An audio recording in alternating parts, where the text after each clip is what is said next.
श्री राम जय श्री कृष्ण। आज जानते हैं कि श्री रामचंद्र जी का नाम का क्या प्रभाव है उस कविता के माध्यम से।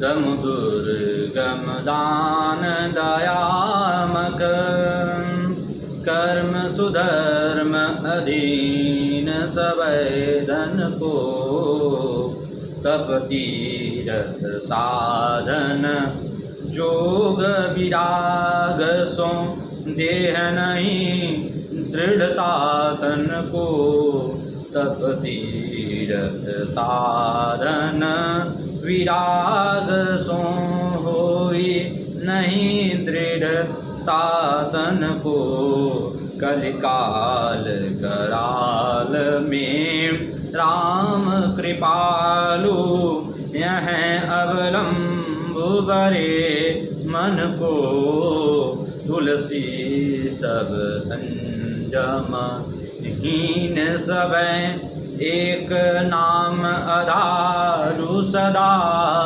जन को तुलसी सब संजम हीन सब एक नाम आधारु सदा जन को।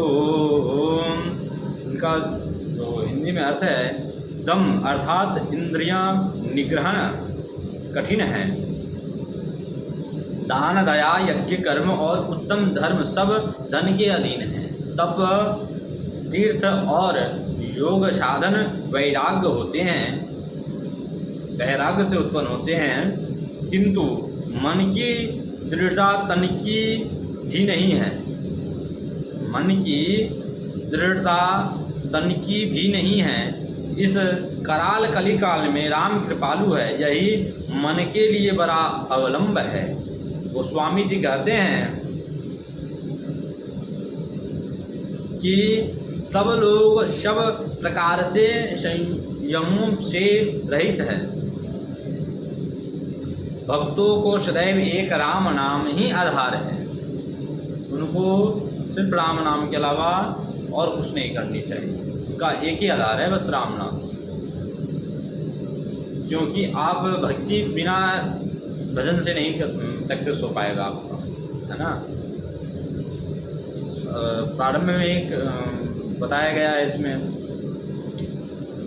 दान दया यज्ञ कर्म और उत्तम धर्म सब धन के अधीन है, तप तीर्थ और योग साधन वैराग्य से उत्पन्न होता है। वैराग्य क्या है? भगवान में ध्यान, राम जी का भजन, यही तो वैराग्य।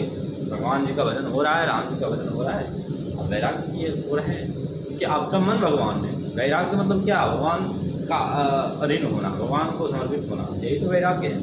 ऐसा तो नहीं कि अब कमंडल ले लिए चल दिए और चल रहा है सब कुछ मन में, सब कुछ खा पी रहे हैं, मस्त कर रहे हैं, भगवान का नाम एक बार ले ही नहीं रहे, तो वो वैराग्य नहीं है। अब जंगल में चले गए, कमंडल लेके बैठ गए और चल रहा है वहाँ सब कुछ, फिल्म सब चला रहे हैं, भगवान के तुरंत से कोई मतलब ही नहीं है, पूजा पाठ से कोई मतलब नहीं है, खाली भगवान लड़ने के लिए चल रही है। कौन डर लेके ध्यान में है? ध्यान में क्या है कि सोए हुए हैं। ध्यान ऐसा है कि सोने वाला नहीं, तो निंद्रा पूर्ति का ध्यान है। तो भगवान भगवत जागृत उनका ध्यान नहीं है, भगवान में ध्यान लगाने की ध्यान नहीं है, वो निंद्रा पूर्ति के लिए बस सोए पड़े हुए हैं। ध्यान वो भी ध्यान भी ऐसे ही होता है, लेकिन उसमें भी एक ऐसे परे रहते हैं, एक ऐसे रहते हैं। ऐसे जो करते हैं वो ध्यान है, ऐसे जो रहते हैं वो सोए रहते हैं। तो वो नहीं, आप कर्म करते हुए अगर भगवान का ध्यान करते हैं तो वही वैराग्य है। क्योंकि आप संसार में रहते हुए संसार से बाहर होते हैं।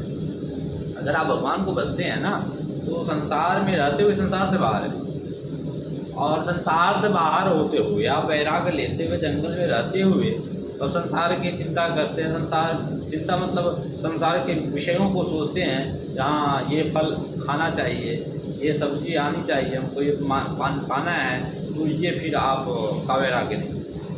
वैराग्य तब आपको सभी चीज़ से वैराग्य होना होगा। यहाँ है कि आप संसार में हैं, कोई दिक्कत नहीं, आप सब सात्विक भोजन पाएँ, लेकिन अगर अपना चित्त भगवान को अर्पित करते हैं तो फिर वो वैराग्य है। आप संसार में होकर भी ना रहेंगे, सिर्फ भगवान के नाम निरंतर जप करने से। इसलिए आप सदैव भगवान का संकीर्तन करें और नाम जपें। उससे भव का पार होगा। सदैव राम जय जय राम का भजन करते रहें। बस जय जय श्री राम, जय जय श्री राम।